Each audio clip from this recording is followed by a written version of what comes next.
Magandang araw mga kaibigan. Bigyan natin ngayon ng reaction, opinion, itong post ang balita ngayon. Malacanang susunod sa utos ng Korte Suprema, PBBM magkokomento sa petisyon sa pulburon test. Kinumpirma ng Malacanang na tutugon si PBBM sa direktiba ng Supreme Court of the Philippines kaugnay sa petisyon humiling na siya ay sumailalim sa medical examinations kabilang ang pulburon test. Sa payag ni Palace Press Officer at PCO Undersecretary Claire Castro, iginiit nitong susundin ng administrasyon ang utos ng Korte Suprema. Kung utos po ng Korte Suprema yan, gagampanan po at gagawa po ng comment, sabi ni Auntie Claire. Matatanda ng inutos ng Korte Suprema in bank na magsumiti ng komento si Pangulong Marcos at Acting Executive Secretary Ralph Recto sa petisyon para sa writ of mandamus na inihain ni Pantaleon Alvarez at iba pang petitioners. Layunin ng petisyon na obligahin ang Pangulo na sumailalim sa physical at mental na pagsusuri kabilang na ang testing sa buhok dito. At ilabas ang medical report para mapatunayan ang kanyang fitness to lead. So, yan po ang kaganapan at salamat naman dahil tatalima sila sa utos ng Korte Suprema. Magandang development ito na may naghain ng petisyon. Itong grupo ng United People's Initiative, ito po yung grupo ni retired Major General Romeo B. Poques. So, mga nagsampa ng petisyon si Congressman Pantaleon Alvarez, si retired Brigadier General Virgilio Garcia, at iba pang abogado. Kilala ko itong si General Virgilio Garcia na kasama ko sa trabaho bago ako nag-retire sa Camp Aguinaldo. Matinik na abogado ito. So, sana, hindi ko alam kung anong desisyon ito ng Korte Suprema. Sana lang, pagbigyan ng Korte Suprema ang petisyon na magpa-examine ang Pangulo.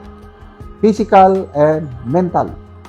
Bakit? Kasi nga, yung napapabalita na yung sakit niya, yung siya mismo ang umamin na mayroon siyang diverticulitis. So ano na ang kalagayan nun? Sila lang ang nagsasabi na maayos na siya. Kaya lang wala namang official medical bulletin na pinapakita. Tapos yung ugong-ugong na kung ano pa yun,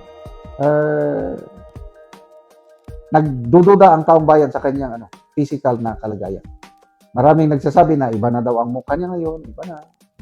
So, this will put to rest ang issue sa kalusugan ng Pangulo kung sana payagan ng Korte na mag-issue ang Pangulo ng kanyang official medical bulletin. Yun namang testing sa buhok, I don't know, medyo hindi ko sigurado yan. Dahil, I don't know, kung ordinaryong mamamayan, example, security guard, driver, kami magkuha ng lisensya sa baril, mandatory yung aming testing sa pulburon. Eh, bakit hindi pwede sa Pangulo? At again, wala na akong sana lang pagbigyan ng Korte Suprema ang kahilingang ito. Okay, another, may video akong napanood kanina.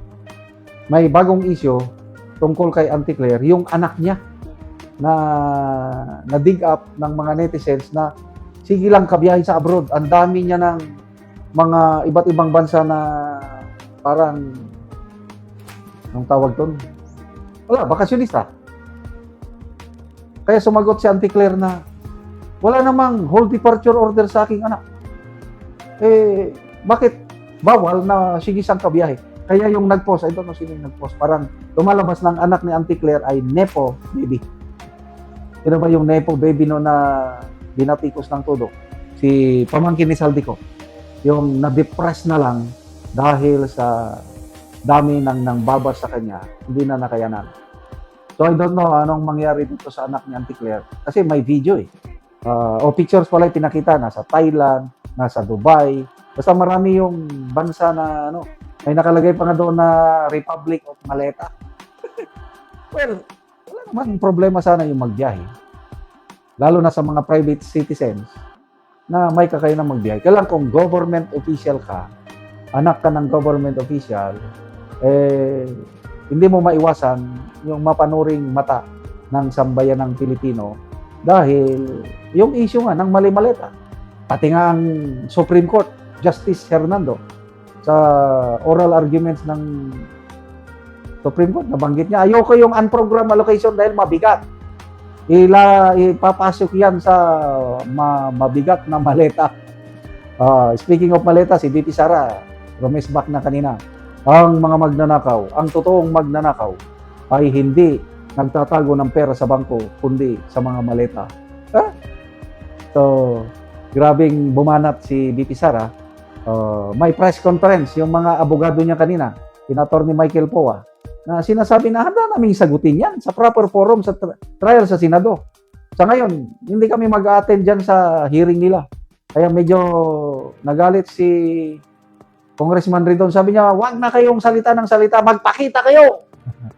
So, dismayado ang mga kongresista sa hindi pagpapakita ni VP Sara sa kanilang mini trial sa Kamara. Salamat mga kaibigan sa inyong pagsubaybay sa channel na ito.